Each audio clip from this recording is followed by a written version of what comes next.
A community can finally own its story and still get completely robbed of the value. A farmer can finally be seen and still be underpaid. An artisan could create something extraordinary and still watch someone else control the market, set the price, and collect 90% of the profit. Because visibility without ownership isn't empowerment, it's exposure. Storytelling without economic participation isn't development, it's extraction with better branding. What's up, everyone? This is Joshua T. Berglan, the world's mayor, coming to you from Limbe, Cameroon. And this is the World's Mayor Experience. Not just a podcast, not just content that disappears into an algorithm. This is the life I live, the systems I help build, and the truth I am committed to documenting. You can find all of this living digitally at joshuatberglan.com.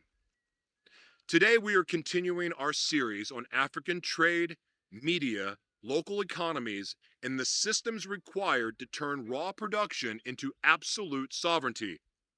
This is episode 6, The Sovereign Supply Chain.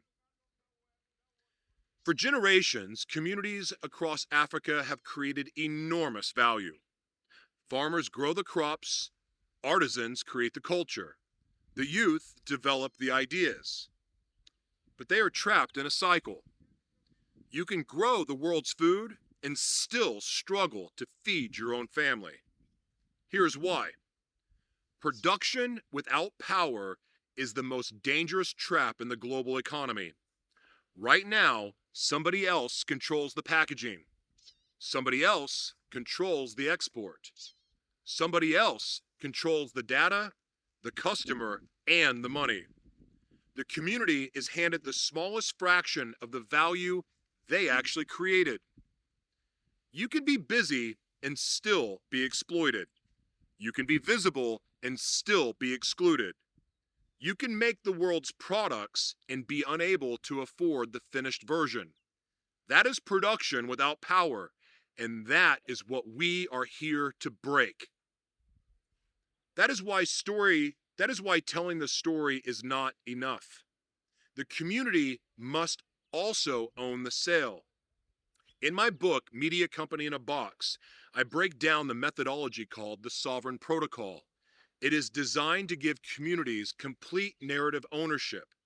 That narrative must be connected directly to market access. One protects the story, the other moves the product. Together, they create a full sovereignty stack. Story, product, market, media, documentation, trust, revenue, not one piece, the complete chain. This is why I've spent years talking about media sovereignty. Media isn't just advertising you tack on at the end. Media is the bridge between value and perception. A product without a story is just a commodity. Imagine a farming cooperative in Cameroon. Traditionally, they sell to the first available buyer because they need the cash. They don't know the final price. They don't know where it goes. They never meet the consumer. Now imagine they own their own media channel. Buyers can scan a QR code on a bag of coffee and step into a virtual world and see the soil, the harvest, the pricing structure, and the faces of the people who actually grew it.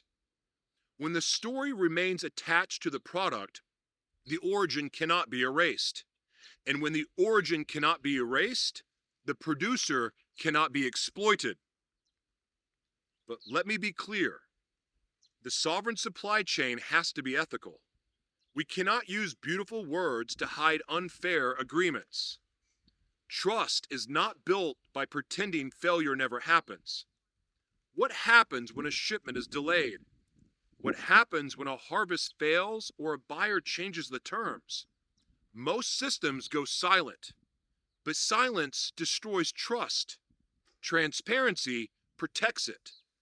Trust is built by showing exactly how failure is handled.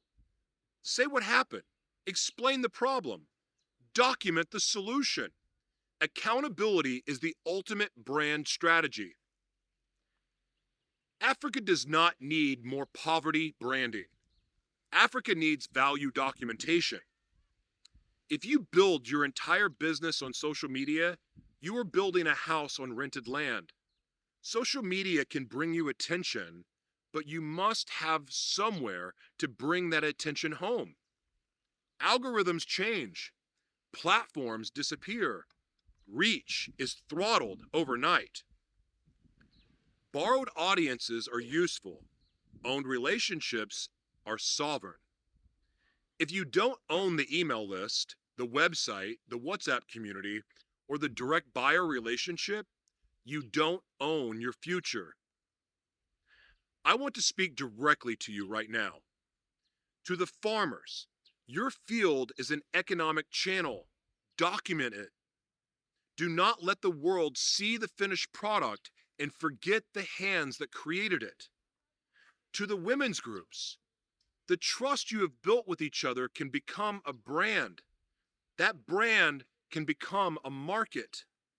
To the youth, you don't have to leave your community to enter the global economy. Learn media, learn supply chain documentation, build the virtual marketplace for your elders. To the buyers and investors, do not only ask how cheap the product can be, ask if the producer can actually survive the price. Does your community own the story, but lose the sale? Do you create the product, but lose the customer? Do you produce the value, but disappear entirely from the value chain? If the answer is yes, the system is broken. A community shouldn't just tell the world who it is. It should build a future from what it produces.